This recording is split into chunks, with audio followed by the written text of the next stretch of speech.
cellule, par exemple, je sais pas, du cheveu ou du sabot du cheval. Ouais. Cette cellule en elle-même, elle contient tous les éléments pour fabriquer l'entièreté du cheval. Donc, Oui, c'est-à-dire, je suis d'accord. comment tu peux dire que à l'origine, parce que j'ai pris la cellule du cheveu, alors je ne recrée pas le cheval entièrement. C'est comme si tu recrées le cheval entièrement, puisqu'il contient l'entièreté de tous les éléments du cheval. Non, j'ai une Ouais. question que je pose. Je suis d'accord, c'est-à-dire qu'en fait, c'est sûr, je suis d'accord, c'est une question, tout à fait raison, mais c'est exactement ce que je vous expliquais depuis le début, c'est que le vrai problème, c'est-à-dire le seul problème en fait de toutes les histoires du clonage dans la race, c'est un problème qui a multiples facettes. C'est-à-dire qu'en fait, c'est sûr qu'il va y avoir deux écoles déjà, et c'est pour ça que j'ai commencé, j'aurais peut-être dû être plus explicite sur ça, c'est-à-dire il y a une manière en fait si vous voulez, comment dire, de regarder le résultat de la chose en disant voilà, ça va être c'est de la viande de cheval, donc c'est pas cachère, ou alors comme je dis voilà, comme je dis, si c'est la texture qui est interdite, donc on dit quelle que soit la généalogie en fait de la comment dire de la généalogie qui nous a amené à ce résultat, en réalité le résultat on s'en fout, on voit le résultat. Et c'est une manière, comme j'ai dit, en fait, c'est pas, on peut pas démontrer. Enfin, moi, j'ai pas en tous les cas, réussi à trouver à démontrer le contraire. Il y a des rabbinim en Israël qui pensent comme ça. Mais en réalité, c'est une manière un peu, voilà, c'est une manière de regarder la halakha. Il y a une autre manière de regarder la halakha que d'autres rabbinim en Israël ils pensent comme ça. C'est la majorité, en fait, je pense, des rabbinim aujourd'hui. En tous les cas, en Amérique, c'est sûr que c'est ça la majorité, bien qu'encore personne n'a un avis tranché sur ça. C'est pour ça que moi, j'ai envie d'écrire un livre dessus, parce que je me dis, voilà, pour une fois, je vais pouvoir écrire quelque chose qui va être lu. Mais, tu vois, ça veut dire qu'en fait, le truc, il n'y a pas d'avis tranché, mais l'autre manière, c'est une autre école dans la halakha, c'est de regarder complètement différemment, c'est de regarder justement que la généalogie, c'est-à-dire, en général, quand on regarde, en fait, l'idée plus générale, globale derrière, c'est que quand on regarde les chukim, quand on regarde les lois de la Torah qui n'ont pas de sens, comme les lois de la Kashrut, en fait, comme on voit en fait que tout est basé sur des détails, sur des lois qui n'ont pas de sens, donc en fait, on s'en fiche en fait, on commence pas en fait à regarder en fait quel est le résultat obtenu. Ce qui nous intéresse, c'est de savoir d'où c'est venu. Et donc, en fait, à partir du moment où en fait, on dirait qu'on sait, on a des exclusions claires dans le Talmud et dans la Torah, par exemple, sur les cheveux du cheval, comme quoi c'est pas de la nourriture et ne sont pas concernés dans l'interdit de manger du cheval. Donc maintenant, si jamais on arrive à prendre ce cheveu du cheval et après ça à faire un steak ou un truc comme ça, eh ben voilà, en fait, même si le résultat est le même, on aura un peu contourné, si on veut, la halakha, c'est un peu comme on fait, puisque c'est ça l'idée de dire qu'en fait, c'est contourner la halakha, oui, mais en fait, on l'aura observé, puisqu'en fait, on n'aura pas transgressé la règle telle qu'elle est écrite, puisque c'est un chok de toutes les manières. Donc, c'est-à-dire que c'est clair. Moi je ne prends pas parti là-dedans. Ça veut dire, c'est clair que moi, je pense, au fond de la réalité de la chose, c'est clair. Ça veut dire l'école normale, ça veut dire la manière a priori logique, la majoritaire de penser à la race a toujours été de la considérer comme un choc et donc de jouer avec ça. C'est ce que tu vois, toutes les lois de la cache-route, toutes les lois comme ça a été toujours de jouer en fait, sur les technicalités pour arriver à tel et tel résultat. C'est comme ça qu'on fait quand on a affaire à quelque chose qui n'est pas d'une mitzvah de l'ordre logique. A priori, c'est ça ce qui fait sens. C'est ça quand on regarde tous les auteurs qui ont parlé, qui ont écrit sur la cache-route depuis 10 milliards d'années, c'est ça a priori, c'est comme ça qu'ils ont travaillé. Mais donc, a priori, il y aurait des permissivités dans ce sens-là. Mais ce que j'ai voulu dire, donc, dans ce sens-là, si on va dans cette histoire-là, un des chemins qu'il y aurait, donc justement, c'est de prendre de l'ADN, de la fourrure, des cheveux du cheval, ou de la fourrure de je sais pas quoi, du vison, ou je sais pas quoi, et à partir de là, et des cheveux du vison, etc., et à partir de là, de faire comment dire, voilà, et à partir de là, de recréer un steak. Maintenant, ce que j'ai voulu dire, c'est pourquoi dans ce cours-là, ce que je veux dire, c'est qu'en fait, ce qui risque de bloquer, c'est que si on refait de l'ADN on veut refaire un steak ou du tissu musculaire en utilisant en fait des cheveux ou des machins comme ça, ou de la peau, en fait, on va devoir utiliser beaucoup plus de cellules souches dans le cocktail qu'on va faire avec les cellules. Et en fait, à mon avis, pour moi, les cellules souches sont un problème plus que le reste, parce que justement, ils ont un problème justement de Nevela. C'est-à-dire qu'il y aurait un problème, à mon avis, si on utilise des cellules souches de telle manière à ce qu'on pourrait recréer un animal vivant grâce à notre cocktail. En fait, on aurait un problème si on s'arrête, au lieu de faire un animal vivant, on va faire que des steaks. en fait, on aura un problème en fait de Nevela, comme un œuf en fait qui a du sang à l'intérieur et qui en fait serait problématique, comme Rachid l'explique. En tous les cas, à ce moment-là, Rachid, tous ces rishonim là, qui pensent qu'en fait que on peut pas le manger parce qu'en fait il faudrait faire la shrita. Or, c'est impossible de faire la shrita. Et donc voilà, donc c'est ça ce que j'ai voulu dire dans ce cours-là. C'est ça en fait, ce point-là en fait que je vais aborder et c'est tout.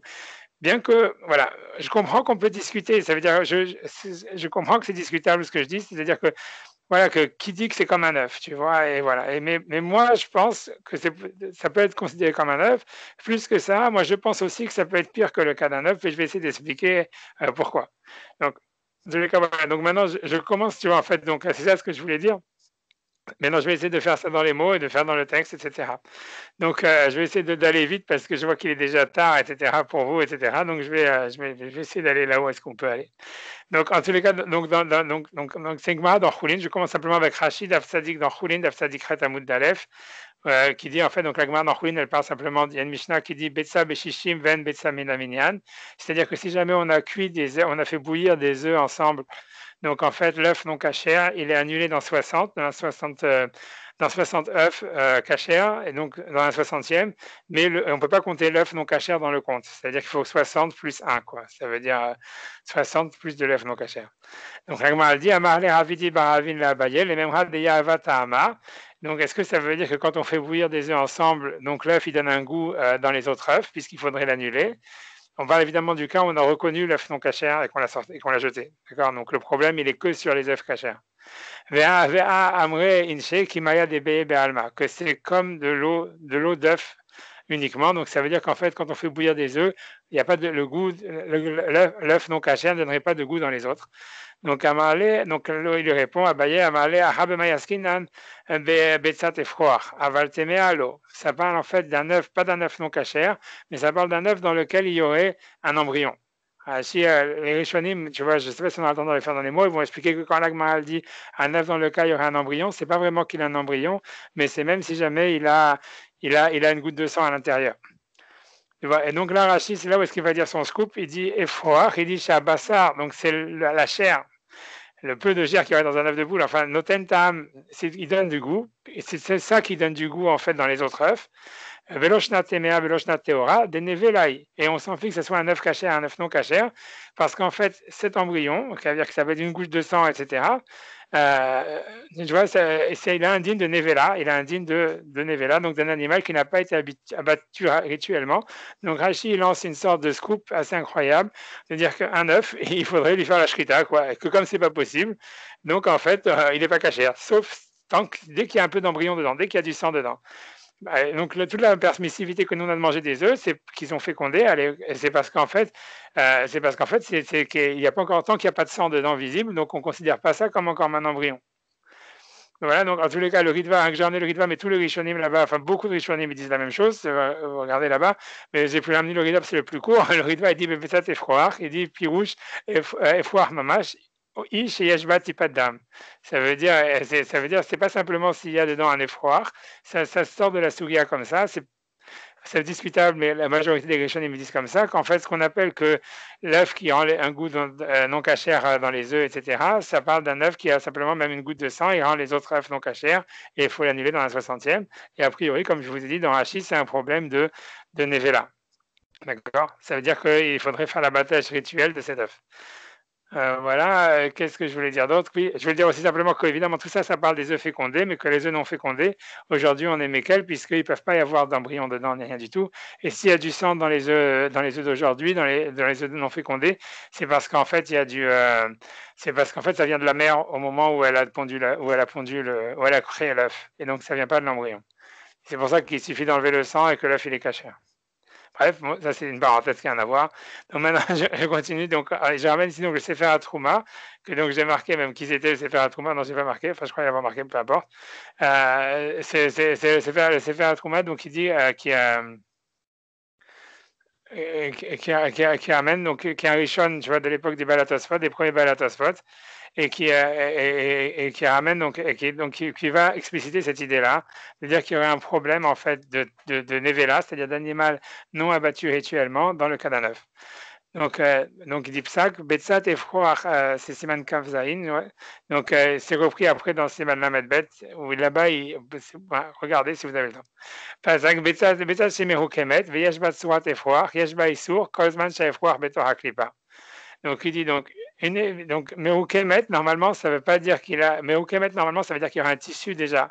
Ça veut dire qu'il y a du sang dedans, a priori. Mais ça, Sherikma, ça veut dire normalement, c'est un œuf dans lequel il y aura un tissu qui s'est formé. Beyeshbat soit les foires et qui a à l'intérieur carrément une forme comment dire, d'oisillon, d'embryon. Veyeshba est sourd, il y a un interdit. Kozman shaefroar betor haklipa, tant que l'embryon, il est dans la coquille. Vemiatsa la chutz, mutar miyad, et dès qu'il sort de la coquille, il est permis, avec la shrita. Les Rabbanan ou le Rabbi Eliezer ben Yaakov, Asurat Sheiftechu Enav, selon Rabbanan et selon Rabbi Eliezer ben Yaakov, il faut attendre qu'il ouvre ses yeux. Kaetania, Kol Asheretz Ashoretz Alaretz, les Habot et Frochim, Shelo Niftechu Enehem. C'est-à-dire qu'il y a une braïta qui dit qu'il y a un interdit de manger donc les reptiles, les shoretz, on va dire les reptiles qui sont sur la terre. Ça vient inclure les oisillons qui n'ont pas ouvert leurs yeux.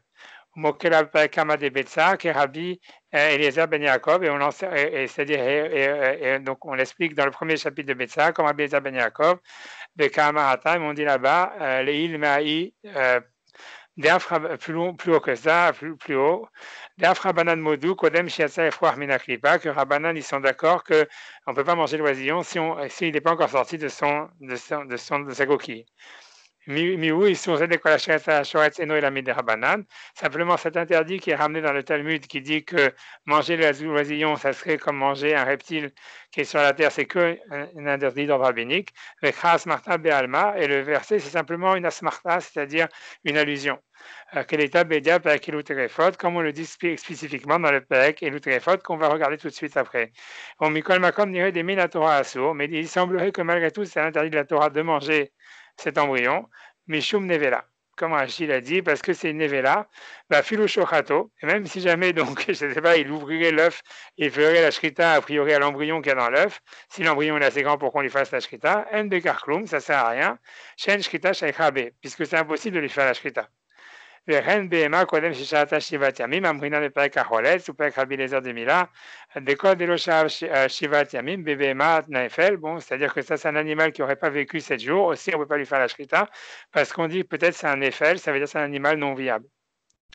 Bon, האיסור דשארץ השורץ על הארץ, ויקבע רק אסמכתא בעלמא, mais l'interdit de dire que c'est un reptile, c'est simplement une illusion uniquement, mais en fait c'est l'interdit en fait de manger, tu vois, de manger un animal sans la shrita. Ça serait ça l'interdit qu'il y aurait sur un œuf qui aurait été fécondé, qui aurait déjà commencé à faire grandir un embryon.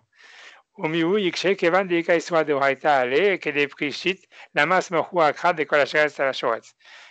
Pourtant, c'est difficile parce que si on dit qu'il y a un interdit de la Torah sur cet embryon ou sur cet œuf dans lequel il y a un embryon, pourquoi est-ce que les rabbins, ils ont dû utiliser cet interdit, quand ils ont cité l'interdit, ils ont utilisé l'interdit de c'est un reptile qui rampe sur la terre, en disant qu'ensuite c'est que d'ordre rabbinique. Il dit et ils disent que simplement, puisque ça serait même sur un oiseau interdit, il y aurait cet interdit de manger l'embryon. Donc, ça veut dire que c'est-à-dire qu'il veut dire que comme on va dire que c'est a priori ce que ça veut dire comme ça, c'est-à-dire que comme il y aurait comme l'interdit de manger un reptile, c'est un interdit plus fort pour les gens, parce que ça s'applique ça veut dire même sur les oiseaux impurs, même sur les animaux impurs. Donc en fait, c'est pour ça quand ils ont voulu dire qu'on ne doit pas manger un œuf qui est fécondé, ils ont dit en fait voilà, c'est comme si l'animal, c'est comme si c'était un reptile. Mais en fait, l'interdit qu'il y aura, et ça c'est que dans le rabbinique, mais en fait, il y a quand même un interdit de la Torah qui est de ne pas manger donc un animal dans lequel on n'aurait pas fait la shrita sur cet embryon. Voilà. Donc bref, on va faire la Gemara de toutes les manières, mais dans tous les cas, voilà. Simplement, c'était pour citer en fait ce que le Rashi, que c'est aussi l'avis du Rabbeinu Gershom, voilà, du Sefer HaTrouma. En fait, c'est tous les premiers Rishonim qu'il y avait en France. Quand on regarde jusqu'au premier Baal HaTosfot, en fait, eux tous, ils vont dire plus ou moins qu'un œuf sur lequel il n'y a pas de, sur un œuf dans lequel il y aurait même rikma, et après ça, ils vont étendre ça même quand il y a du sang. En fait, il y a un problème de Nevela. Et moi, à mon avis, c'est-à-dire qu'on devrait devoir faire la shrita à cet œuf-là, et on ne peut pas le faire, et c'est pour ça qu'il est interdit par la Torah. À mon avis, moi, je me dis, si jamais on fait une culture sur des cellules, souche, on va dire, en tous les cas où il y aurait des cellules souches, à mon avis, qui nous dit qu'on n'aurait pas le même problème. C'est ça ce que je veux dire, du fait qu'un œuf, une fois qu'il a arrêté d'être couvé, etc., aussi, il n'est pas viable et qu'il ne se développe plus, etc., et qu'il ne va plus donner un oiseau ou quoi que ce soit. Donc, qui nous dit qu'on n'aurait pas le même problème. C'est ça ce que moi je veux dire, et voilà, c'est tout. Maintenant, je vais ramener simplement l'avis. D'abord, ce que je vais ramener maintenant, c'est le passage de la Gemara auquel donc, le Sefer Trouma fait référence.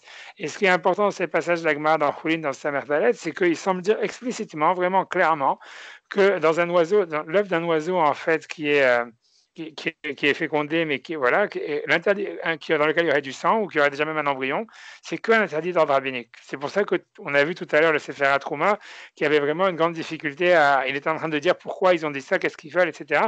C'est parce qu'en fait, il a ce passage du Talmud qui semble dire exactement le contraire de ce qu'il dit. Et pour moi, ce qui est important déjà à première vue déjà de comprendre, c'est que c'est très, très étonnant et très bizarre et c'est quelque chose qu'il faut vraiment comprendre. C'est une fois que le Talmud il semble dire qu'il n'y a qu'un interdit rabbinique de manger un œuf dans lequel il y a du sang, même s'il est fécondé, ou même dans lequel il y aura un embryon, c'est pourquoi le Sefer Trouma, pourquoi Rashi, pourquoi Rabbeinu Gershom, pourquoi tous ces Rishonim-là, ils ont été buggés de se dire non, il doit y avoir, c'est une Nevela. Ça veut dire c'est un animal dans lequel on n'a pas fait la shrita, il y a un interdit de la Torah, et pour eux, ils ont été prêts à aller contre le sens littéral du Talmud. Alors qu'en fait, ça paraît une logique vraiment bizarre. C'est-à-dire, qu'est-ce qui les a buggés, qu'est-ce qui les a poussés à penser ça? C'est ça, moi, je pense que ça, c'est quelque chose sur lequel il faut réfléchir, qui est très problématique. J'ai pas compris. La seule chose qui aurait pu les pousser à penser un truc pareil, c'est des versets de la Torah ou une dracha de la Torah ou quelque chose comme ça. Puisque il n'y a que ça qui pourrait être vraiment quelque chose qui pourrait ça veut dire, comment dire, motiver un Rishon, à plus forte raison, un groupe de Rishonim, à penser, on va dire, contre le Talmud. Alors que, ou ça, ou une logique évidente. Or, on a du mal à penser que c'est une logique évidente qu'il faudrait faire la shrita à un œuf. Enfin, moi, j'ai vraiment du mal à comprendre ça. Et donc, je ne sais pas en fait, saurais pas en fait quelle serait la source derrière. Tu vois, qu'est-ce qui les a buggés, qui les a pensé qu'est-ce qui les a poussés à penser ça. Voilà, je sais pas. J'ai pas compris. C'est bon. Ouais. J'entends un truc super grillé. C'est bon, tout va bien. Ouais, j'entends pas ce que tu dis. Il y a quelqu'un peut-être qui essaie de me parler, j'entends pas. J'entends une sorte ça bug un peu. Ouais, ça bug. Bon. Non, ça va. Ça va mieux, ça va mieux. Ok. J'ai l'impression qu'il y a... Ouais, moi j'ai un micro maintenant, mais je sais pas ce qui se passe. J'ai l'impression que quelqu'un veut parler, mais que je ne peux pas comprendre ce qu'il dit. Que chacun coupe son micro. Ah, c'est bon. Bon, après, on fera les questions peut-être. Je sais pas. Bon, enfin, donc je continue. J'ai oublié de continuer. Donc maintenant, on va faire le passage du Talmud, en fait, comme je vous dis, qui semble dire vraiment d'une manière pratiquement évidente qu'il n'y a qu'un interdit rabbinique si on mange un œuf fécondé. Et donc la Gemara dans Choulin, elle dit comme ça, Amar mort, Chilabon vechelmon meuravim zebazé. Donc si jamais il y a le jaune et le blanc qui sont mélangés l'un dans l'autre, Be'adouach et Betzat Asheret. On sait certainement que c'est l'œuf d'un reptile. Les maïlchetas, ce que ça veut dire, bon, bref, expliquer, ça veut dire que les œufs de reptiles, vous pouvez regarder les vidéos sur YouTube, en fait, c'est pas vraiment, il n'y a ni de jaune ni de blanc, en fait. C'est une sorte de, il n'y a que du jaune et c'est un jaune bien visqueux. Et en fait, c'est ça ce que l'Agma, elle explique, jaune et blanc mélangés ensemble. Et les maïl cheta, l'Agma demande pourquoi est-ce qu'on nous l'apprend. Amar ravukva bachama, lomar sheim rikma venikva, c'est-à-dire, c'est pour nous apprendre, Ravukva dit, c'est pour nous apprendre que si jamais elle a eu un embryon, ou en tous les cas, rikma, on va dire, si jamais il y a un tissu qui s'est formé à l'intérieur, venikva, et que la coquille de l'œuf, elle s'est percée, donc ça rend impur bechadasha, c'est-à-dire qu'un sheretz, ça veut dire un reptile tamé, ça veut dire les 8 reptiles qu'il y a, pas la tortue, j'en sais rien, les crocodiles, je ne sais plus c'est quoi les autres.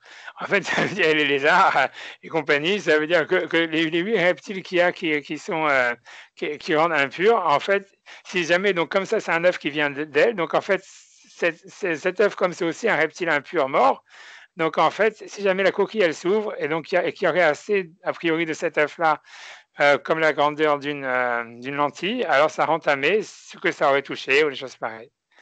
Donc l'Agma elle dit, mais c'est Matkif la Ravina. Ravina il dit, mais comment tu peux dire ça? Peut-être en fait c'est l'œuf d'un serpent, parce que le serpent aussi, il a la même texture à l'intérieur de la coquille. C'est un gros jaune visqueux, dégueulasse, qu'on peut regarder sur YouTube. אלא המהווה שאם רקמה ואכלה לוקה עליה משום שרץ השורץ על הארץ. Ça va être donc un nachash, ce que veut dire un serpent, ça rend pas impur. C'est-à-dire qu'en fait, dans la Torah, ce qui rend impur, c'est simplement les huit reptiles qui sont mentionnés, que je ne les connais pas par cœur, mais je sais qu'il y a la tortue, le crocodile et le lézard parmi eux. Et en tous les cas, donc, mais le serpent, il n'est pas dans la liste. Donc en fait, le serpent, l'œuf d'un serpent ou le serpent lui-même, s'il meurt, il ne rend pas impur les choses qu'il aurait touchées. Donc, en fait, comme cet œuf-là, ça peut être en fait un œuf de serpent avec un embryon à l'intérieur. Donc, en fait, on ne peut pas dire que la raison pour donc, ce qu'on a voulu nous apprendre en disant que c'est un œuf de reptile, c'est pas venu nous apprendre qu'il est impur parce qu'on ne peut pas savoir qu'il rend les choses impures, puisque peut-être c'est un œuf de serpent qui a les mêmes caractéristiques. Et là, Marava, un serpent, lui, qui ne rend pas impur. Et là, Marava, Rava, il dit simplement pour nous dire que si jamais il a un tissu qui s'est formé et il a mangé cet œuf-là, donc il reçoit malcoute parce qu'il a mangé un reptile qui est reptile sur la terre. Puisque ça, le serpent, dans l'interdit de manger des reptiles, il y est. Donc, donc, c'est-à-dire que donc, si quelqu'un il mangerait donc en fait cet œuf-là, que ce soit, on sait que c'est un œuf non cachère, puisque le jaune et le blanc ils sont mélangés à l'intérieur. Donc, ça veut dire en fait que c'est un œuf de reptile et pas un œuf de poule.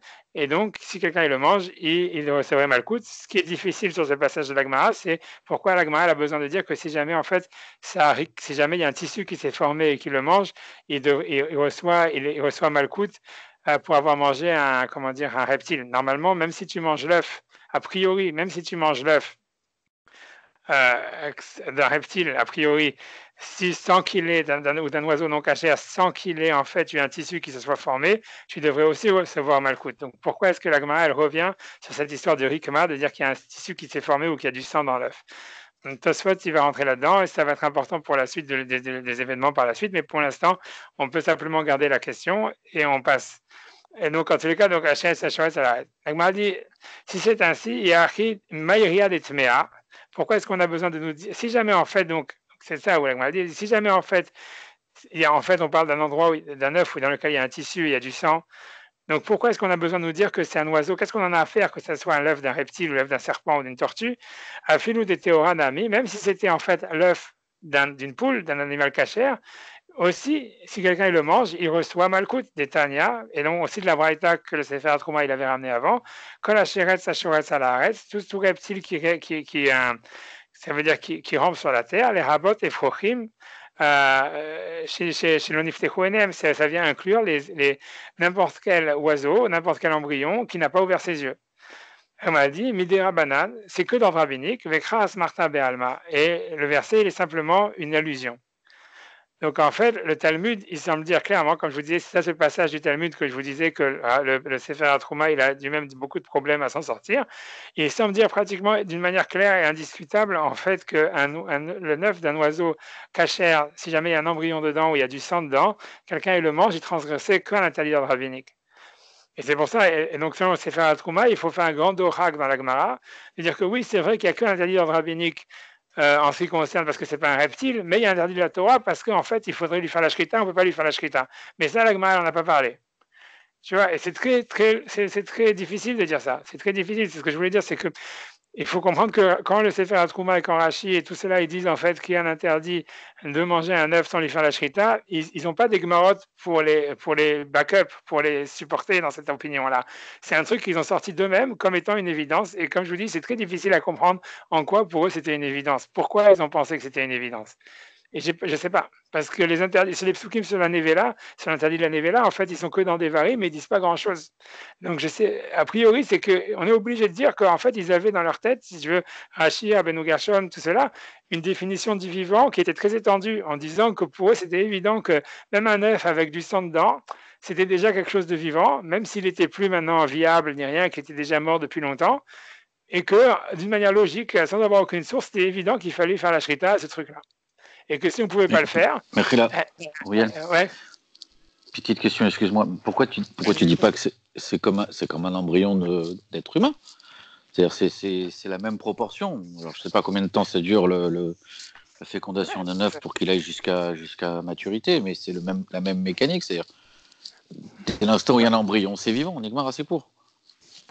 Ouais, mais Non, c'est comme on ne peut pas dire comme ça. Alors, parce que c'est du vivant, donc si c'est du vivant, ça nécessite obligatoirement une shrita si c'est cachère. Ouais, je suis d'accord. C'est comme ça qu'il pense Rachid. Non, ouais, c'est ce qu'il pense Rachid, c'est sûr, mais c'est difficile. Je veux dire, il faut quand même. Je sais, moi, tu m'aurais demandé logiquement. Moi, j'aurais dit tant qu'il n'y a pas de trachée à couper, qu'il n'y a pas de, il y a pas les simanim, si tu veux, il y a pas, puisque faire la shrita techniquement, c'est couper la trachée je sais plus, l'artère, trachée artère et l'autre, j'ai oublié comment ça s'appelle en français. Ouais. Tu vois, tant qu'il n'y a pas ça, comment tu peux appliquer la shrita? Qu'est-ce que tu vas faire? Tu peux pas l'appliquer. Donc, comment tu peux dire qu'il faut le faire? C'est sûr que tu as raison que Rachid veut dire ça.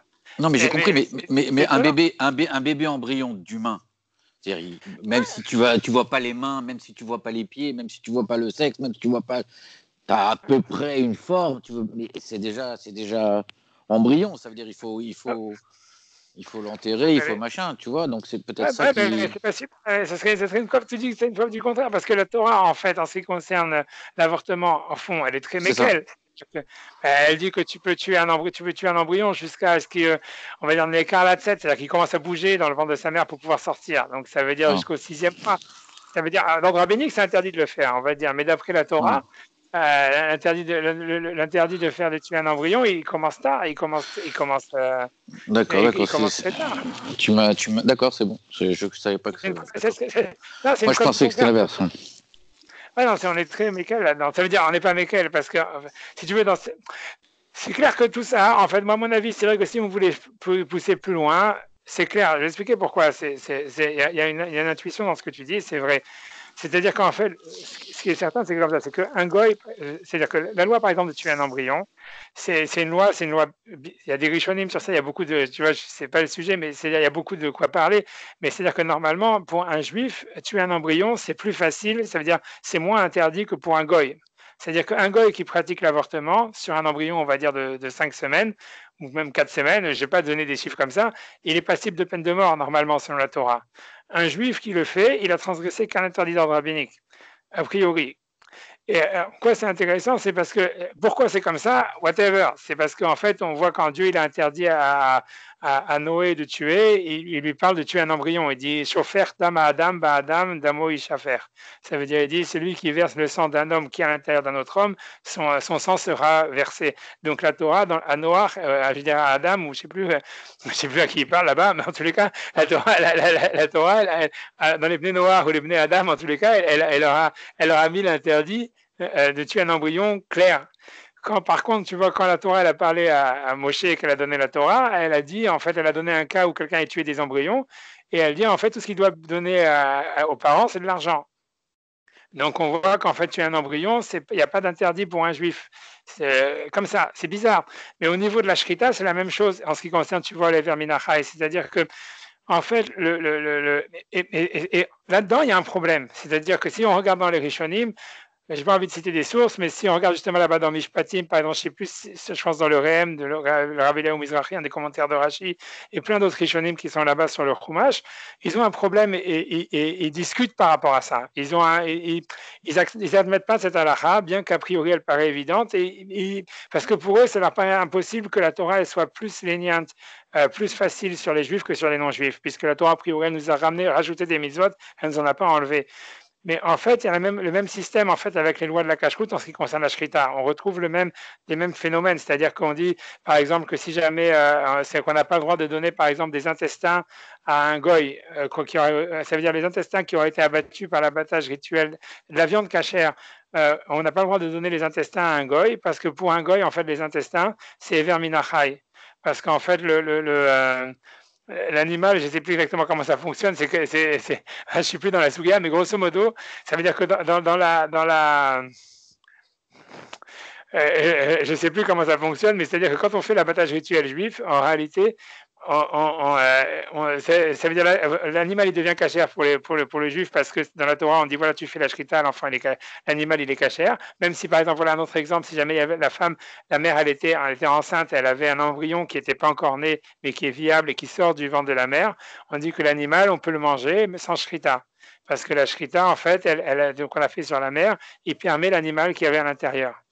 Mais pour un goy, il ne peut pas le manger, parce qu'il ne peut pas le manger sans l'abattre. Et il doit l'abattre d'une certaine manière, on va dire. C'est plus facile que le cas des intestins, parce que les intestins, c'est un gros. Je ne sais plus comment ça fonctionne, mais c'est verminahai. Mais bon, mais l'histoire, mais l'Agmara le dit, peu importe, mais c'est-à-dire que l'histoire, c'est qu'en fait, on voit que dans la Shrita, il y a la Torah elle avait interdit au Bnei Noach de manger un membre d'un animal vivant, et en fait, en donnant les lois de la Shrita, qui sont justement les lois de la Nevela, puisque la Nevela, c'est simplement un animal qui a été abattu, qui est mort sans Shrita, en fait, tu vois, donc en fait, la Torah, elle a donné comme des leniency, si tu veux, aux Juifs, en leur permettant certaines viandes qu'un goy ne peut pas manger si elles ont été abattues normalement, s'ils ont été abattus par la Shrita.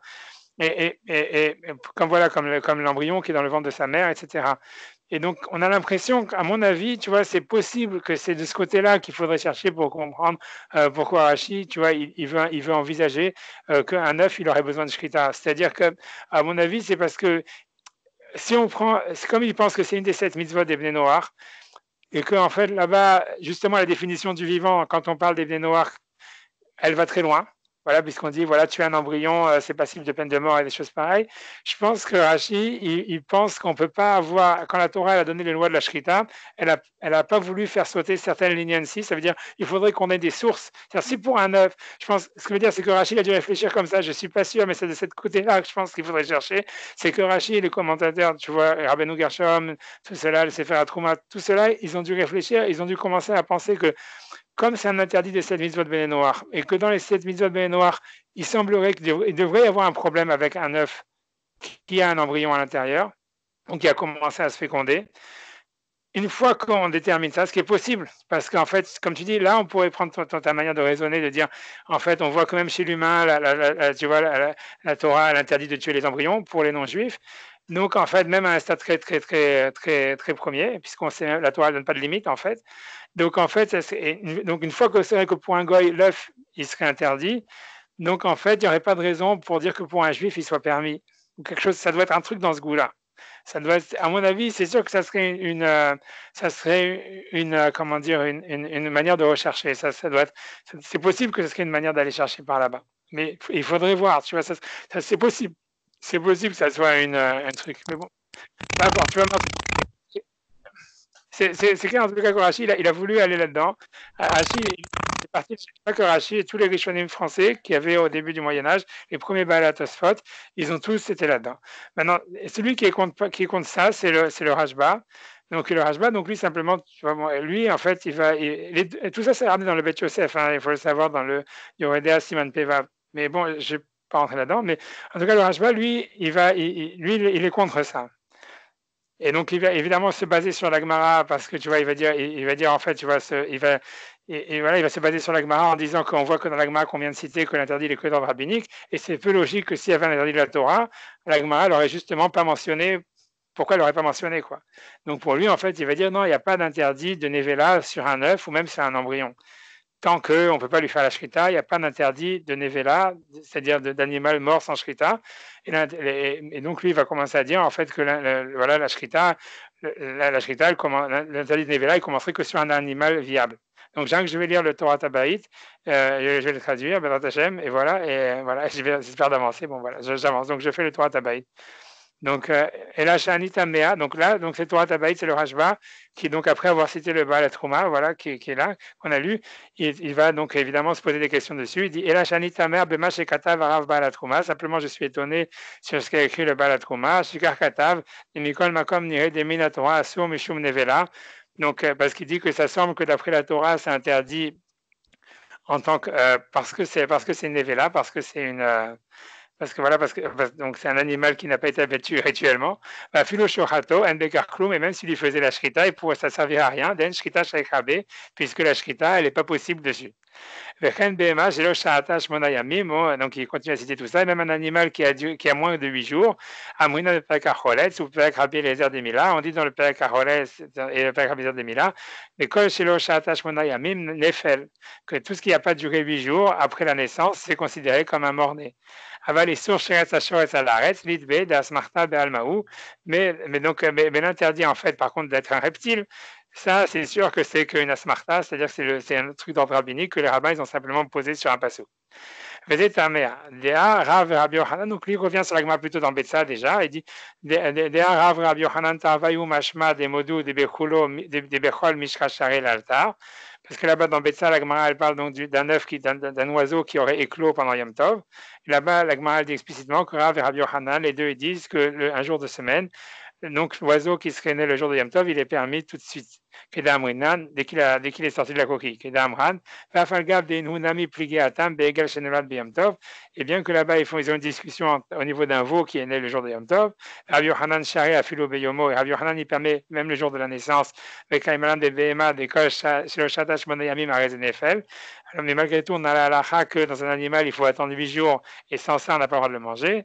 Adam Bedelo Kimlan Shekalu Hadashav, là-bas, ça part simplement quand on n'est pas sûr qu'il a été incubé le nombre de mois qu'il faut.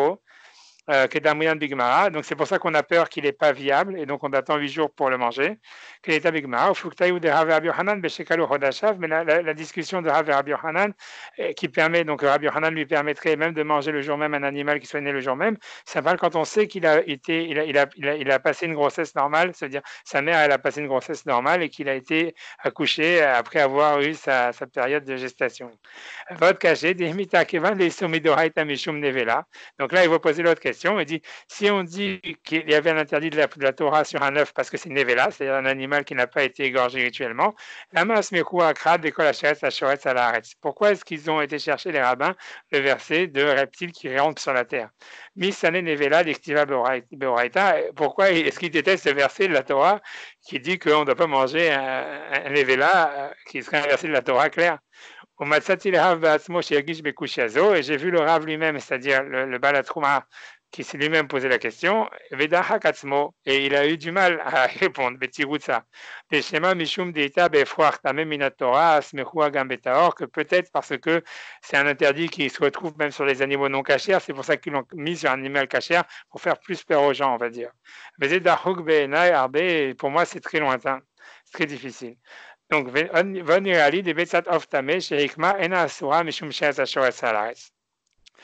donc après ça, le Rashba, il va continuer encore plus. Et ça, c'est un point c'est un side track, c'est un point extérieur qu'on va réutiliser plus tard, mais donc on va le faire, que je lis et je traduis.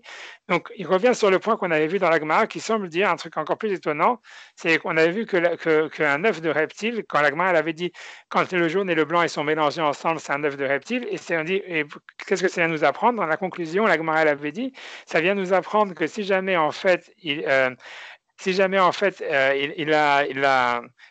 l'œuf il avait déjà eu un embryon et qu'il a mangé, alors il a transgressé l'interdit de manger un reptile. Donc la question qu'on avait eue, c'est pourquoi est-ce qu'il faut qu'il y ait un embryon pour que l'œuf, pour que ce soit un interdit de manger un reptile en mangeant l'œuf. Donc là, le Rashba, il va rentrer là-dedans, il va dire, bon, ça c'est un autre point. Il dit que si un œuf d'un oiseau non cachère, même s'il a un embryon, ce n'est pas un reptile. Donc si on mange un embryon, on n'a pas transgressé cet interdit-là. Chez nous, parce que si tu voulais l'interdire, tu pourrais l'interdire que parce que c'est un reptile volant. Peu importe, tout ça c'est un truc qui ne nous intéresse pas, mais je lis, je traduis quand même.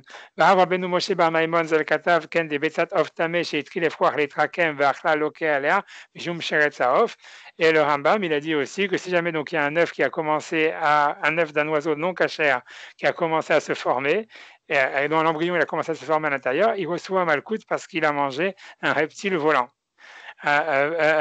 Donc lui il dit donc lui il pense que si quelqu'un il mange donc un œuf d'un oiseau non cachère dans lequel il y aura un embryon, et dit le Rashba, il n'a pas transgressé le fait d'avoir mangé un reptile qui rampe ni un reptile volant. Pourquoi? Parce qu'en fait, il n'est pas sorti de sa coquille. Sache-le, puisque dans cette même souga des Loutrefot, Mashma den loke alem mishum shel saof, donc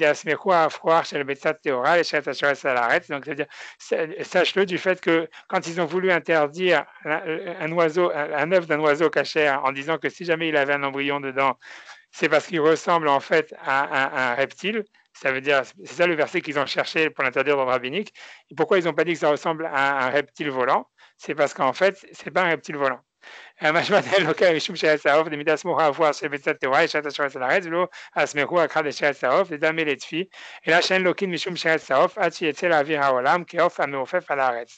ça veut dire Il veut dire, en fait, je veux comprendre tout ça après, c'est pas du tout pour notre sujet, mais je l'ai traduit.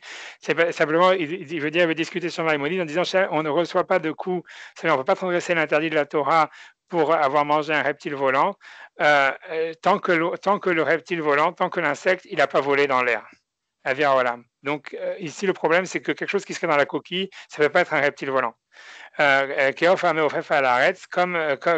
un oiseau qui vole sur la terre. Et on dit ça aussi dans le Perek Elul Trefot, Nami kol asheres ashoretz al haaretz, tout reptile qui rampe sur la terre, le otzi zizin sheba hadashim, c'est pour exclure les, je sais pas quoi, les vermines qu'il y a dans les lentilles.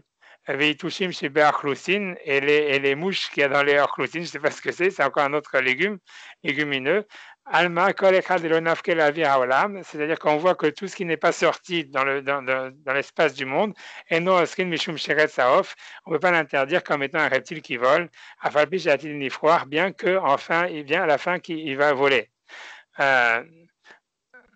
Voilà, donc ça veut dire, grosso modo, là, le Rashba, pour expliquer qu'est-ce que le Rashba il voulait là-dedans, ça c'est un truc qui est une side issue, c'est qu'il voulait dire qu'en fait, que de la même manière que par exemple, d'après la Torah, vraiment, si jamais il y a un ver qui a grandi dans une pomme et qui n'est pas rentré dans la pomme, il est né dans la pomme, en fait, si on le mange, on n'a pas transgressé l'interdit de la Torah. Parce que la Torah, elle a dit un sheretz qui est shoretz à la arrête, ça veut dire un reptile qui rampe sur la terre. Donc en fait, il faut qu'il soit sorti sur la terre pour qu'il devienne interdit. Les animaux, ça veut dire les insectes qui ont grandi dans la plante sans jamais avoir touché la terre, parce qu'ils sont nés dans la plante, ils ne sont pas interdits d'après la Torah. Donc en fait, il veut dire que c'est la même chose, un œuf qui serait un embryon, du fait qu'il n'est jamais sorti de sa coquille, il ne peut pas être interdit par la Torah en tant que reptile, parce qu'il n'a jamais ni été sur le ciel ni sur la terre. C'est ce qu'il a voulu dire ici. Mais bon, je reviens avec notre histoire à nous. Donc, il revient au Mishum Sheretz Ashoretz al Haaretz, Nami Nireli Sheino Loke. Donc, il dit, si jamais quelqu'un, en fait, tu vois, il est donc c'est un, comment dire, un reptile qui est, donc, il veut dire maintenant, d'accord, donc il veut dire, maintenant, il revient sur l'œuf cachère. Il veut dire, un œuf cachère, je pense, à mon avis, je ne sais plus, deux secondes.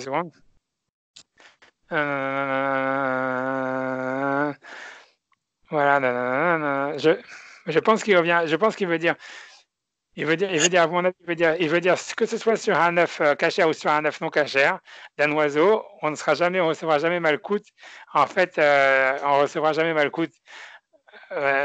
Pourquoi sache-le, on ne recevra pas malcoute à cause que c'est un reptile.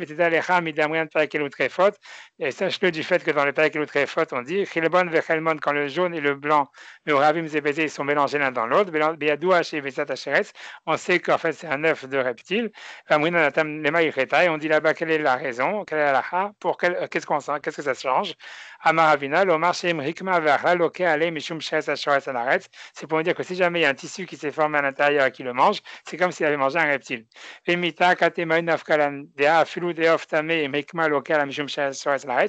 si jamais on dit qu'en fait, comme Maïmonide, que même si on mange n'importe quel œuf d'oiseau non cachère, en fait c'est comme si on avait mangé un reptile, si on mange l'embryon, pourquoi, qu'est-ce qu'on en a à faire que le jaune et le blanc ils sont mélangés?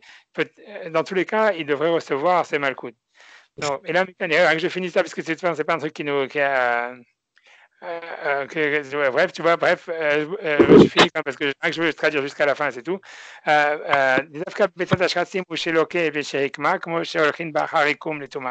Donc, il dit c'est uniquement dans un œuf de reptile qu'en fait, on va recevoir malcoute lorsqu'il y a en fait un tissu qui s'est formé, comme le Talmud il a dit. Pourquoi? Parce qu'en fait, dans un reptile, à partir du moment où il peut rendre il rend impur les choses qu'il touche, les 8 reptiles qui sont mentionnés dans la Torah. Donc, on sait qu'il rend une chose impure uniquement si jamais il y a un tissu qui s'est formé, un tissu qui a la taille d'une lentille.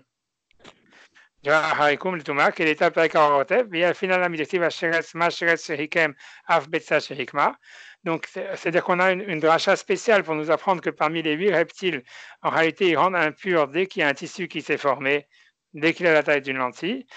Donc, il dit ça, c'est spécifique en fait aux œufs de reptiles. Mais un œuf d'un oiseau non cachère, si jamais il y a un tissu qui s'est formé à l'intérieur, ou un embryon. Si quelqu'un il mange un œuf d'un oiseau non cachère, il ne recevra pas malkout. Il ne transgressera pas l'interdit de la Torah, ni d'avoir mangé un reptile qui vole, ni un reptile qui rampe. Au Mikol Makom, et a priori, la question, est-ce que c'est vraiment un interdit? Ça, c'est un autre problème. On va voir. Au Mikol Makom, Befoir, Shel Betsa Teora. Et dans tous les cas, quoi qu'il en soit, un oisillon, même un oisillon qui aurait dans un œuf cachère, tant qu'il n'est pas sorti de la coquille, et Kole Alma, Asur Miderabanan ou Kdamrinan, il n'y aura qu'un interdit d'ordre rabbinique, comme on l'a dit. Donc bref, je m'excuse de toute la longueur qu'il y a dans le Rashba, mais je ne voulais pas couper ni rien. Mais c'est-à-dire qu'en réalité, dans cette histoire-là, c'est que ce que le Rashba il veut dire en fait, comme je vous l'ai dit, c'est qu'en fait, c'est que quelqu'un qui mangerait un œuf dans lequel il y aurait un embryon, il transgresserait qu'un interdit d'ordre rabbinique, il ne peut pas y avoir d'obligation de faire la shrita sur quelque chose pareil, donc il n'y a pas l'interdit de Nevela. Voilà. Et donc voilà. Maintenant, donc si on prend l'avis du Rashba, je vais simplement dire simplement si on prend l'avis du Rashba, j'ai bientôt fini ce que je voulais dire. Je m'excuse d'avoir été plus long que ce que je pensais, mais si on prend l'avis du Rashba, en réalité, on pourrait dire voilà, en fait, donc la viande clonée, c'est pas un problème. Parce qu'en fait, lui, il pense que même un embryon qui aurait dans un œuf, il n'y a pas besoin de faire la shrita. Donc, a priori, c'est sûr que la viande clonée, si en tous les cas, elle vient d'un animal dont on aurait fait soi-même déjà la shrita avant de prélever le tissu, il n'y aurait pas de problème. Ce que j'ai voulu dire, c'est que ce n'est pas évident. Parce que pour comprendre, en fait, ça serait quoi la source? C'est pour ça qu'en fait, il faudrait faire le Tosfot. Mais je vais essayer ça, je vais simplement le dire à l'oral, je pense, et puis voilà. C'est que en réalité, pour comprendre, c'est quelle est la source? Pour quelle raison, en réalité, il n'y aurait pas d'interdit de manger un œuf dans lequel il y a un embryon? Donc, on pourrait dire, ouais, en fait, c'est simplement parce que, comme tu dis, il n'est pas viable, c'est rien, c'est pas grand-chose, c'est rien. Or, si on voit, en fait, quand on va regarder, en fait, les Rishonim, le Rashba, etc., lui-même, et le Tosfot dans la Sugia, là-bas, dans Samer Dalet, ils vont pas dire ça du tout. Et ils vont expliquer qu'en fait, et ça va être la suite, je reprendrai ce sujet-là, ça va être quelque chose qui va encore toucher le problème du clonage, mais sous un autre angle. C'est la chose suivante. C'est si on revient en fait à la question que j'avais laissée de côté dans la Gemara qu'on a faite, qui dit en fait que dans un œuf de reptile, on va recevoir malkout que si jamais on mange l'œuf quand il a eu un tissu qui s'est formé à l'intérieur. On avait posé la question pourquoi est-ce qu'il faut qu'il y ait un tissu qui soit formé à l'intérieur? A priori, comme il vient du reptile, c'est en soi un reptile. Donc ça devrait déjà être interdit de la Torah parce que c'est quelque chose qui provient d'un reptile. Alors tu vois donc, en fait, Tosfot il va poser la question. Puisqu'on va voir que, par exemple, la Gemara, elle va dire qu'on n'a pas le droit, par exemple, de boire du lait, par exemple, d'un cochon, d'une truie, parce que, en fait, ça vient d'un animal non cachère. Et d'où est-ce qu'on apprend ça? C'est parce qu'on a une dracha qui nous apprend que tout ce qui sort d'un animal non cachère, c'est non cachère. Comme la Gemara, elle va expliquer aussi dans Bechorot, elle dit qu'on n'a pas le droit de boire l'urine d'un âne, que normalement, l'urine d'un âne, normalement, ça pouvait guérir la jaunisse. Et la Gemara, donc, elle interdit de boire l'urine d'un âne pour guérir de la jaunisse parce que tout ce qui provient d'un animal non cachère, c'est non cachère. C'est pour ça aussi qu'on ne peut pas boire le lait d'un animal non cachère. Et donc, Tosfot, il va dire, en fait, donc pourquoi donc, a priori, l'œuf d'un lézard, il devrait devenir non cachère de facto sans qu'il y ait besoin d'un tissu qui se forme à l'intérieur. Sur Tosfot, il a un problème avec ça. Tosfot, il va répondre à sa question en disant un scoop extraordinaire. Il va dire comme ça, il va dire, en fait, normalement, tous les œufs, ils auraient dû être non cachers. Pas à cause, en fait, d'un problème, tu vois, comme Karachi, il a dit qu'en fait, il faudrait faire la shrita des œufs, mais c'est simplement parce qu'en fait, les œufs, c'est une partie qui s'est détachée d'un corps d'un animal vivant. Or, on sait qu'il y a un interdit de la Torah de Ever Minachai, c'est-à-dire qu'il est interdit de manger en fait une partie d'un animal vivant. Alors, donc il dit donc il faut une source pour permettre les œufs. Tosfot, il va dire on a cette source. D'où est-ce qu'elle est cette source? Donc il va utiliser, il dit c'est en fait la source, elle est de la mitzvah de Shiloh Haken. C'est-à-dire que dans la paracha de Kitetse, il y a la mitzvah de quand on voit un nid d'oiseau en fait devant nous, il faut rejeter la mer pour pouvoir prendre les œufs. Donc il dit de là on voit bien que la Torah elle a permis les œufs.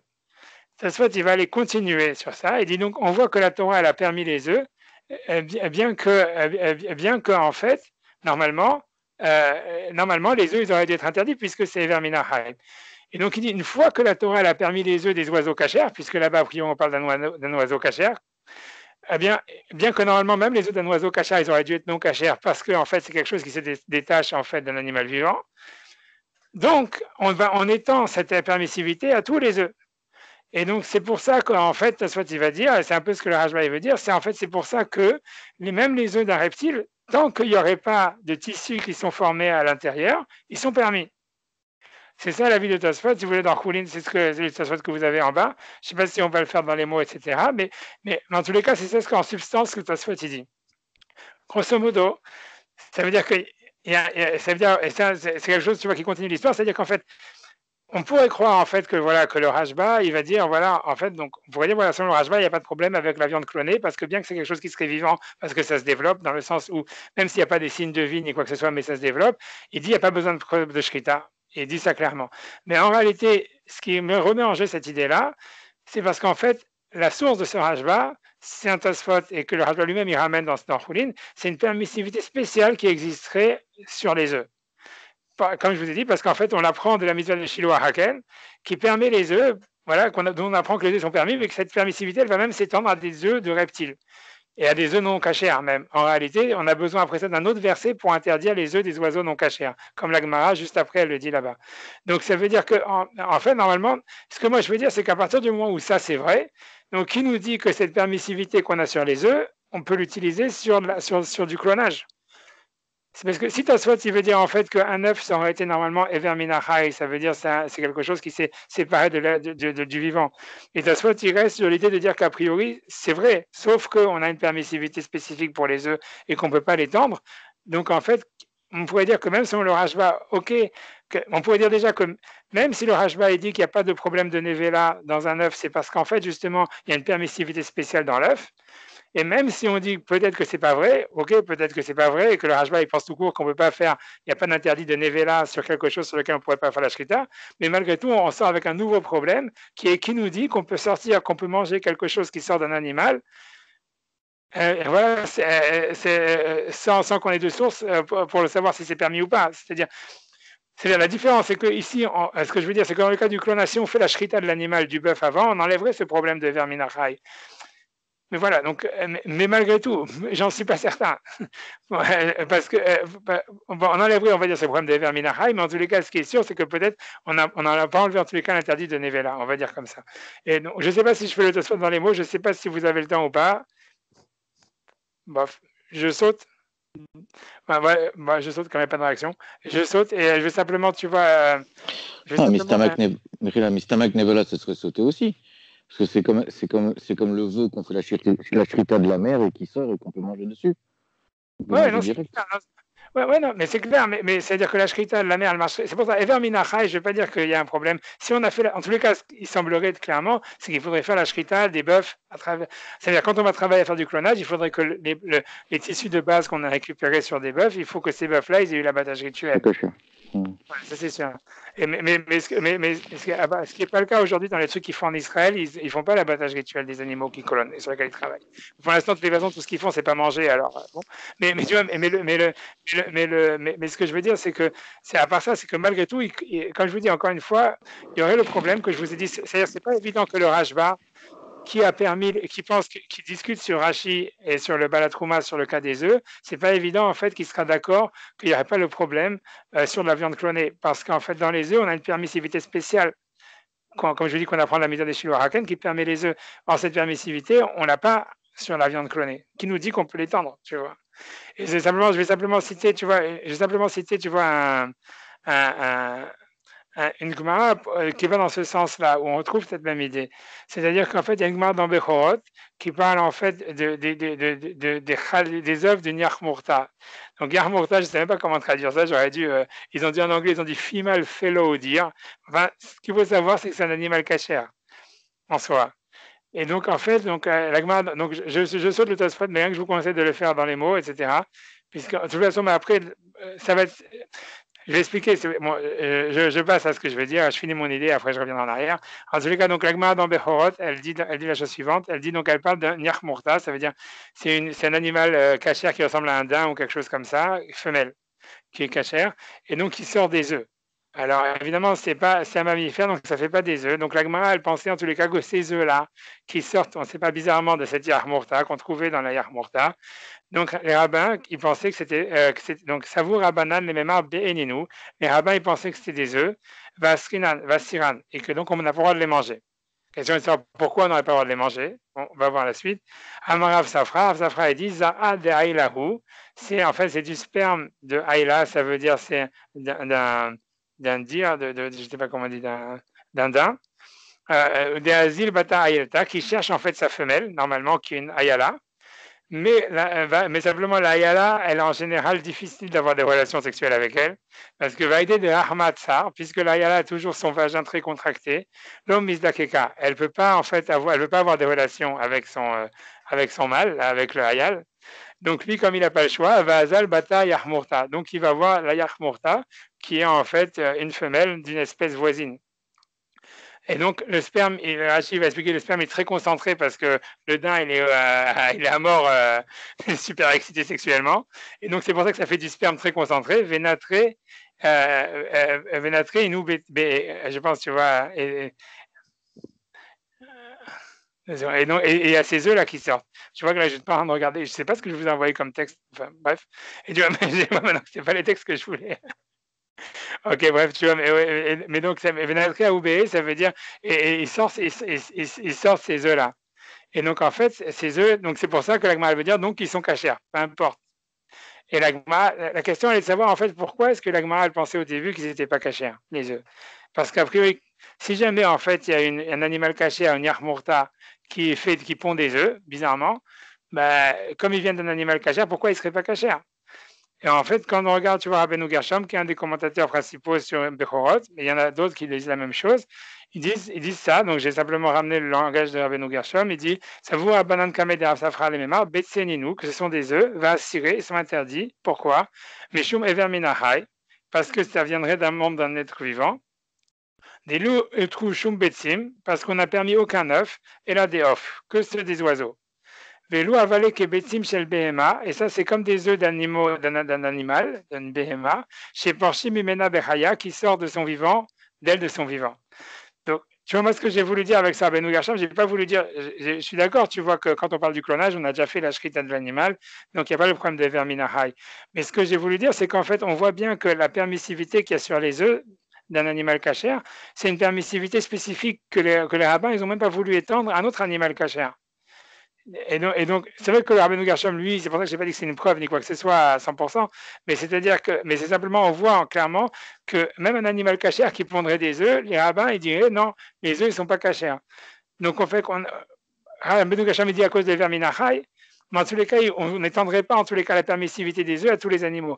Et moi, à mon avis, donc, ce que je veux dire, c'est que quand le Rashba, il a voulu dire, il a discuté sur Rashi dans le cas des œufs en disant, il n'y a pas d'interdit de la Torah sur un œuf dans lequel il y aurait un embryon ou une cellule qui se développe, et qu'il n'y aura pas de problème de faire la shrita ou quoi que ce soit, c'est pas évident en fait que ce rajba, on peut l'étendre au cas en fait de cellules clonées, parce qu'on n'a pas justement cette xératakatouf, cette permissivité qui aurait une source pour permettre les œufs. Voilà, c'est ça ce que j'ai voulu dire pour l'instant, et j'ai apporté, et voilà, puisqu'on voit de cette Gemara que la permissivité qu'on a sur les œufs, elle est restreinte en fait quelque part, et que c'est pour ça qu'on voulait interdire les œufs même d'un mammifère cachère.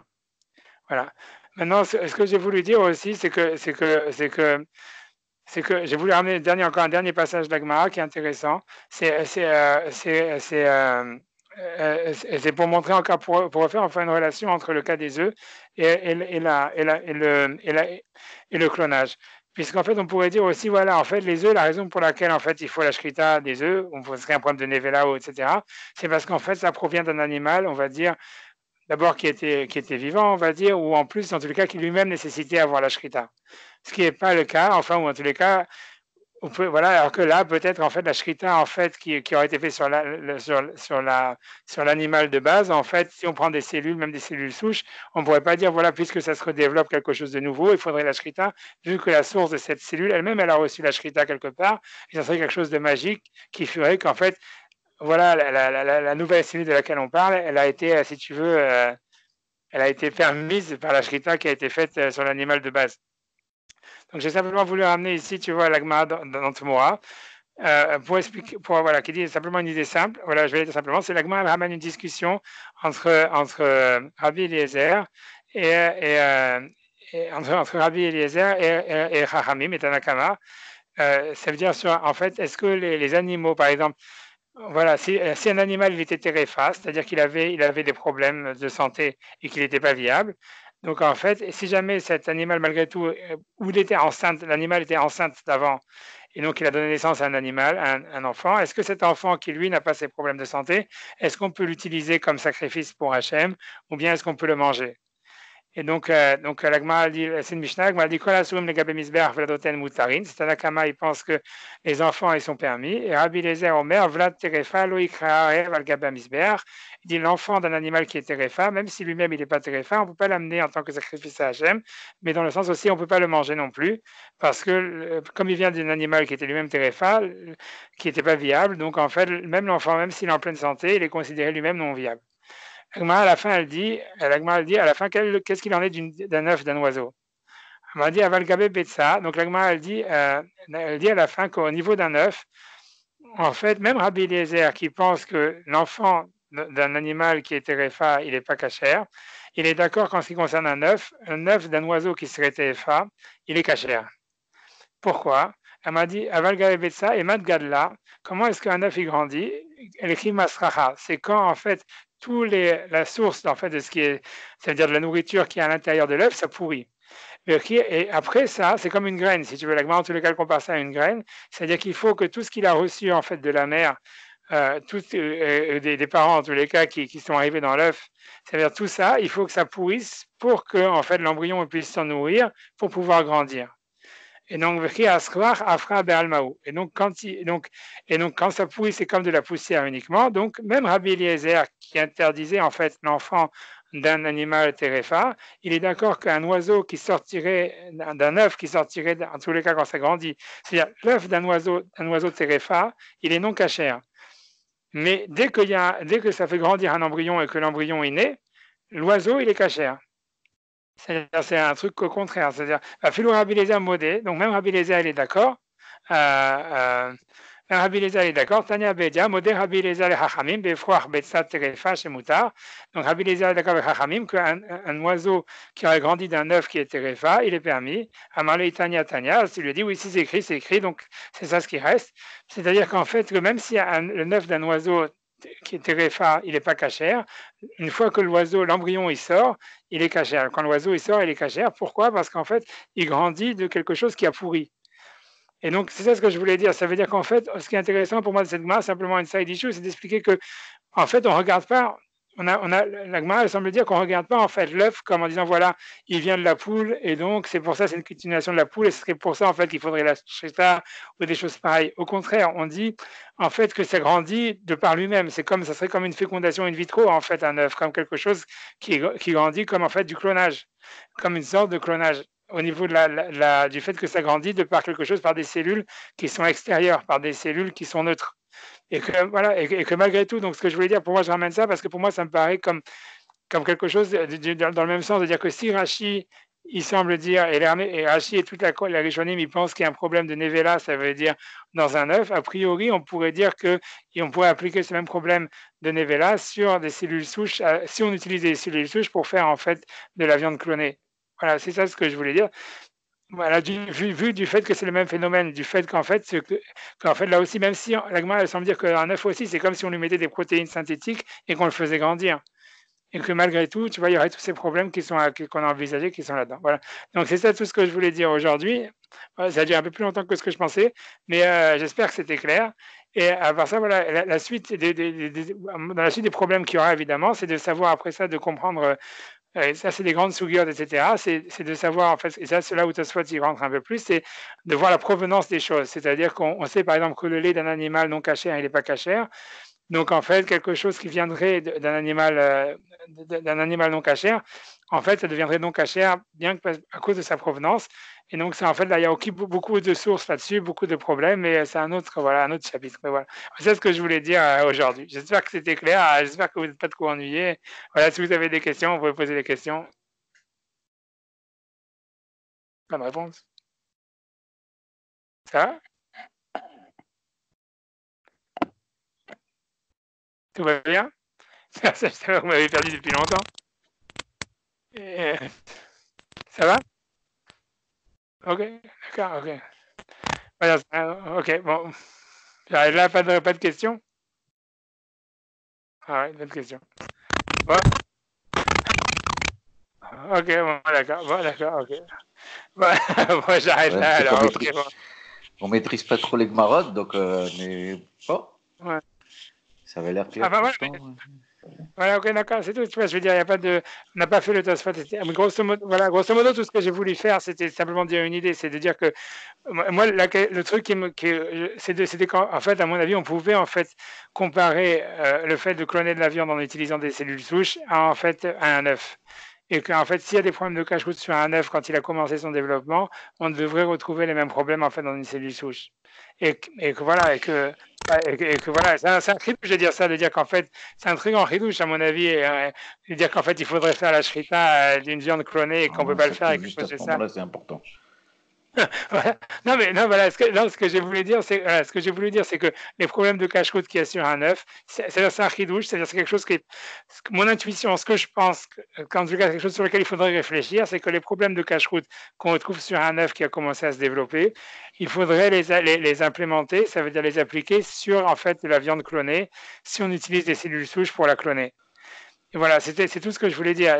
Mais voilà, bien que c'est discutable pour plein de choses, pour plein de raisons, mais voilà, mais voilà, c'est tout ce que je veux dire. Donc c'est un chidouche de dire en fait que même si on prendrait de la viande d'un animal qui a reçu la shrita, en fait, il faudrait, si on faisait du clonage, la viande elle serait non cachère parce qu'en fait, ça serait comme un œuf mal développé et qu'il faudrait lui faire la shrita mais qu'on peut pas.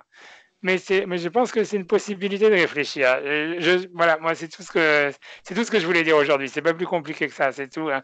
Après ça, voilà, la Gemara alors, ce qu'il faut retenir en fait dans la Gemara la Gemara centrale, c'était la Gemara dans Choulin, page 64. Tu vois qui est simple. Ce qui est intéressant, c'est que ce qu'il faut retenir de cette Gemara, c'est qu'elle semble dire qu'un œuf, normalement, même si jamais il y a un embryon dedans, c'est que d'ordre rabbinique, contrairement à ce que Rashi, etc., et tous les Rishonim, beaucoup de Rishonim veulent dire. Mais ce qui est aussi intéressant, et ça va être super intéressant par la suite, mais en tout cas, ce qui est intéressant, c'est que la Gemara, elle semble dire aussi que si quelqu'un il mange un œuf de reptile, si jamais il n'y a pas eu encore de tissu qui s'est formé, en réalité, il n'y aurait pas non plus d'interdit de la Torah. Parce que en fait, ce que cette Gemara elle prouve, c'est de ce côté-là, c'est que en fait, c'est qu'il y a une permissivité spéciale pour les œufs et que cette permissivité spéciale pour les œufs, elle s'applique même en fait à un animal non cachère. Et donc c'est pour ça que tant que l'embryon, et même si tant que l'embryon il n'est pas formé dans l'œuf, même d'un reptile, d'un oiseau non cachère, c'est un autre problème qu'on verra plus tard, mais dans tous les cas d'un reptile, a priori, il semble de la Gemara qu'il n'y aura même pas d'interdit de la Torah de manger cet œuf de reptile tant qu'il n'y a pas d'embryon dedans.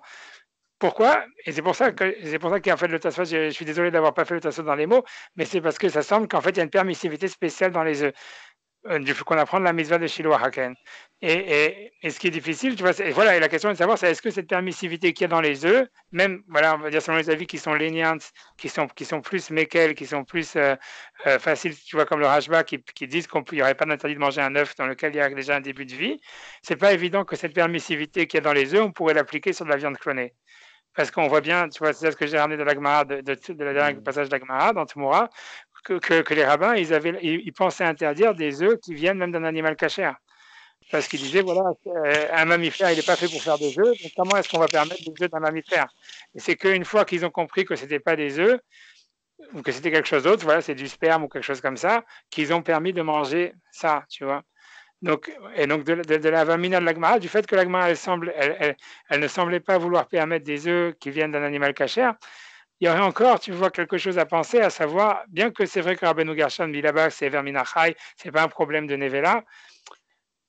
Moi, tu vois, si on fait les maths, c'est pas du tout évident, en fait, que dans la viande clonée, on puisse la permettre comme ça.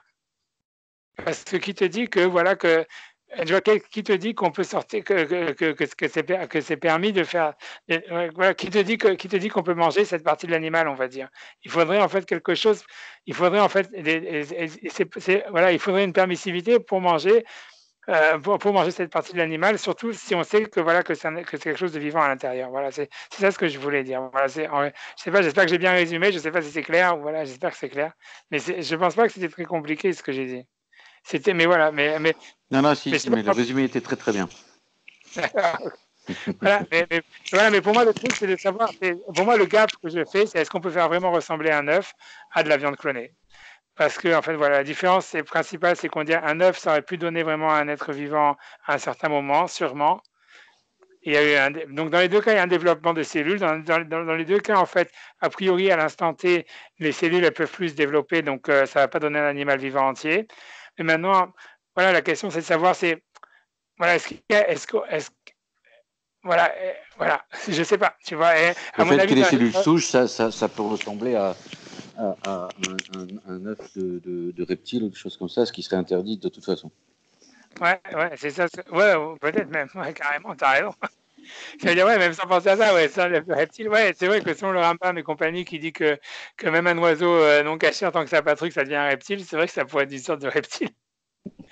Ouais, c'est ça, puisque le Rambam, il pense que tout ce qui... J'avais même pas pensé à ça, mais tu as raison, puisque le Rambam, il semble penser que tout ce qui n'est pas développé entièrement, même un oiseau qui n'a rien à voir avec un reptile, ça devient un reptile. Donc, il te dit en fait que de la viande clonée, comme c'est pas développé entièrement, c'est peut-être un reptile. J'avais même pas pensé à ça. C'est une bonne idée. C'est aussi un problème. Tu vois, c'est aussi un problème. Enfin, voilà, mais bon, voilà, je sais pas, voilà, donc, I don't know, tu vois, je sais pas, je vais réfléchir à ça, en tous les cas, je sais pas, mais si vous avez d'autres réflexions, dites-moi, parce que c'est très intéressant pour moi. Juste, Mechila, Rav, juste une petite question, sans forcément rentrer dans la dernière précision qui vient d'être dite.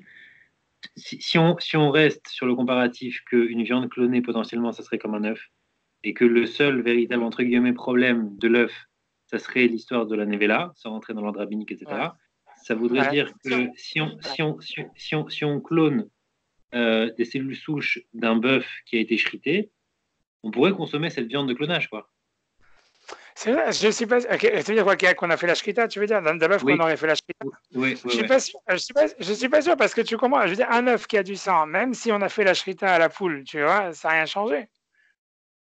Tu vois, et c'est même si tu fais la shrita à la poule, et voilà, et t'as un œuf, avant de mourir, ouais, elle avait, juste avant de mourir, elle a fait un œuf, tu lui as fait la shrita, tu vois, parce qu'il est sorti avant. Mais disons, tu avais un œuf à l'intérieur de la poule, on trouve des cas comme ça. Il y avait un œuf à l'intérieur de la poule et il y avait du sang dans l'œuf. Tu n'as rien gagné. Ça veut dire bien que normalement la shrita, elle devrait fonctionner. Donc tu veux dire, bon, la coquille, elle fait une séparation, là, il n'y a pas de séparation. Ok. Mais je suis pas sûr, je suis pas sûr. Je comprends ce que tu veux dire, mais je sais pas parce que tu vois, parce que si c'était Ever, parce que tu comprends, il y a deux interdits. Il y a l'interdit de Ever Minachai, ça veut dire prendre une partie vivante d'un animal, et là c'est clair que la shrita sur la mère, quoi, ou sur le père, whatever, en fait là ça marcherait pour enlever l'interdit de Ever Minachai. Ça je suis d'accord à 100%. Mais Rashi, tu vois, il n'a pas dit c'est Ever Minachai. Rashi, il a dit c'est Nevela.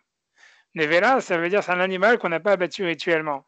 Donc on a l'impression, tu vois, ça, quand tu prends Rashi et tu vois tout le Sefer HaTrouma et tous ces Rishonim là, que en fait, c'est pas un problème que tu prends la partie d'un animal vivant, c'est que tu as un organisme vivant en développement et que pour quelle que soit la raison, et tu ne peux pas faire la shrita puisqu'il n'y a pas de trachée, il n'y a rien du tout, bah, il faudrait faire la shrita. Et comme tu ne peux pas faire la shrita, alors tu ne peux pas le manger.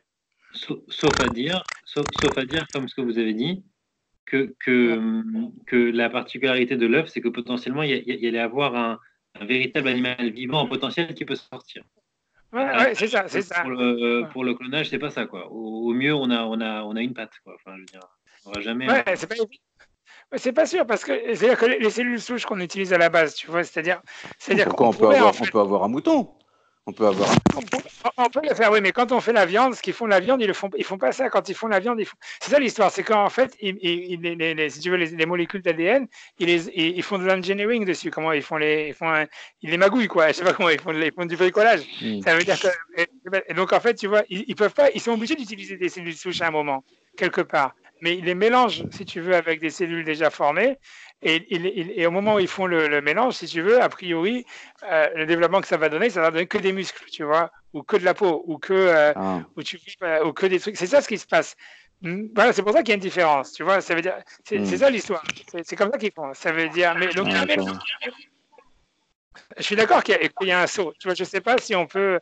C'est pour ça, je suis d'accord. Moi, je veux simplement savoir, est-ce que ça vous paraît complètement hurluberlu de penser que c'est la même chose ou qu'il y a un lien ou qu'il y a. Moi, je sais pas. Moi, je pense. Moi, je pense qu'il y a pas hurluberlu de penser qu'il y a un lien, je sais pas. J'imagine très bien. Moi, je sais déjà que Rav David Feinstein, etc., les rabbinim à qui je vais leur montrer, ils vont tous dire non, c'est n'importe quoi.